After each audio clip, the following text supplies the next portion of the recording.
Assalamualaikum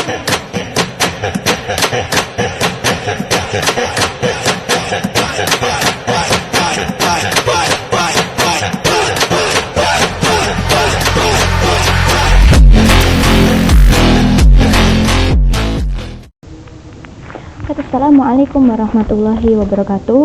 Yang terhormat Bapak dosen Ustadz Syaifullah Kamali serta teman-teman seperjuangan program studi agama Islam jurusan manajemen pendidikan Islam yang saya banggakan. Hari ini saya Suci Amber Pertiwi akan mengajak kita semua melakukan perjalanan waktu kembali ke abad 6 Masehi untuk memahami secara mendalam kondisi sosial, politik, budaya, dan keagamaan masyarakat Arab pra-Islam.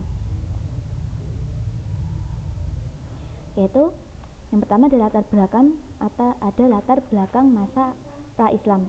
Masa pra-Islam ini sering disebut sebagai masa jahiliyah. Namun, jahiliyah di sini tidak berarti tanpa ilmu atau tanpa ilmu pengetahuan, melainkan tanpa bimbingan spiritual yang benar atau tauhid. Yang pertama ada sistem hidup yang fragmentatif. Apa itu? Masyarakat Arab pra-Islam hidup dalam sistem kabilah atau suku. Tanpa adanya pemerintahan pusat yang mengatur kehidupan sosial politik mereka. Yang selanjutnya yaitu budaya lisan.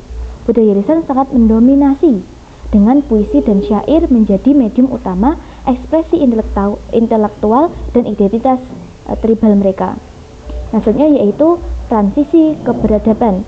Kedatangan Islam membawa transformasi fundamental dalam setiap aspek kehidupan masyarakat Arab.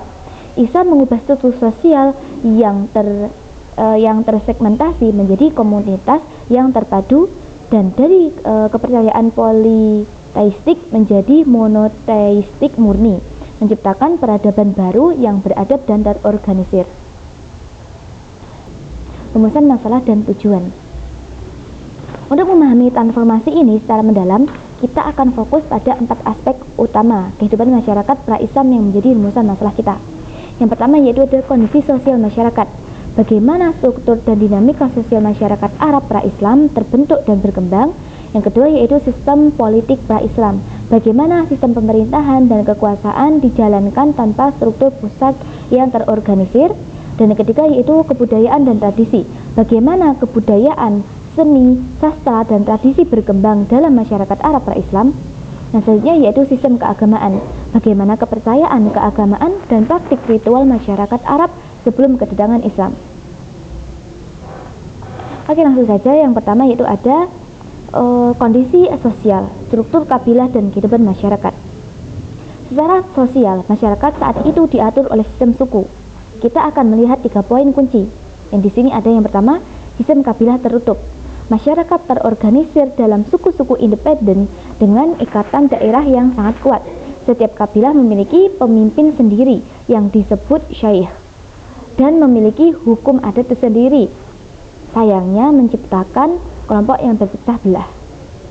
Selanjutnya yaitu patriarki dan ketidaksetaraan. Sistem patriarkal sangat dominan.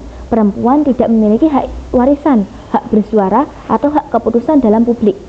Status sosial sepenuhnya ditentukan oleh garis keturunan dan kekayaan. Selanjutnya yaitu nilai-nilai tribal versus nilai-nilai asobiah.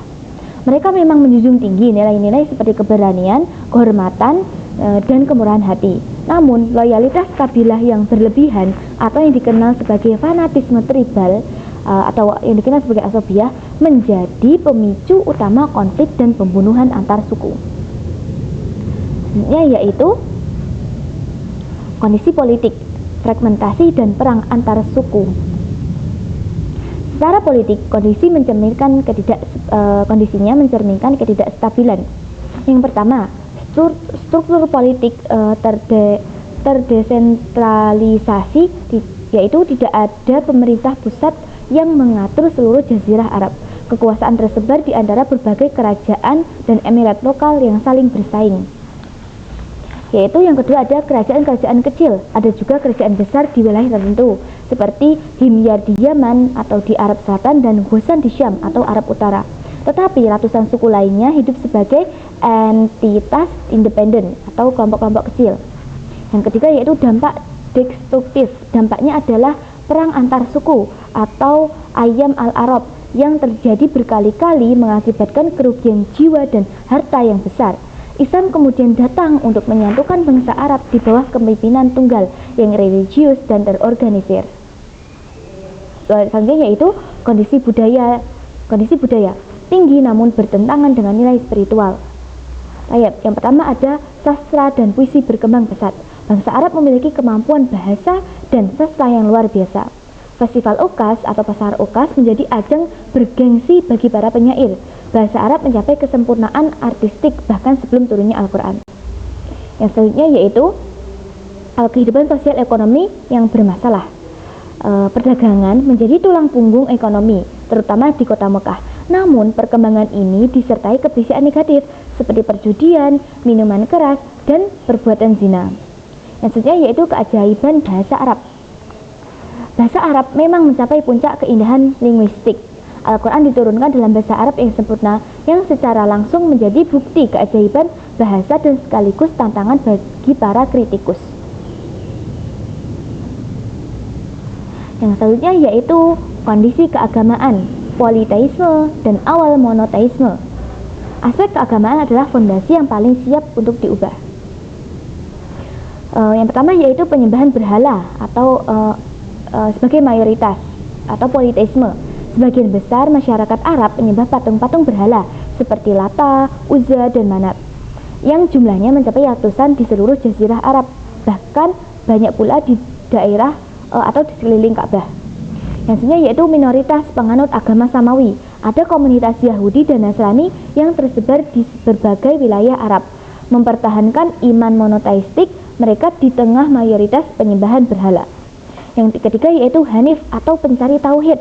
Ada kelompok kecil bernama Hanif yang menolak politeisme dan mencari tauhid murni yang bersumber dari ajaran Nabi Ibrahim. Ini menunjukkan adanya kesiapan spiritual. Islam kemudian membawa revolusi spiritual dengan ajaran tauhid murni dan absolut yang mengubah paradigma keagamaan sekaligus merevolusi struktur sosial spiritual masyarakat Arab secara menyeluruh. Selanjutnya kesimpulan dan penutup. Sebagai kesimpulan, kita melihat bahwa Islam membawa perubahan total pada semua lini kehidupan. Ada transformasi total dan spiritual murni. Islam membawa perubahan revolusioner menuju masyarakat bertauhid dan beradab dengan akhlak mulia.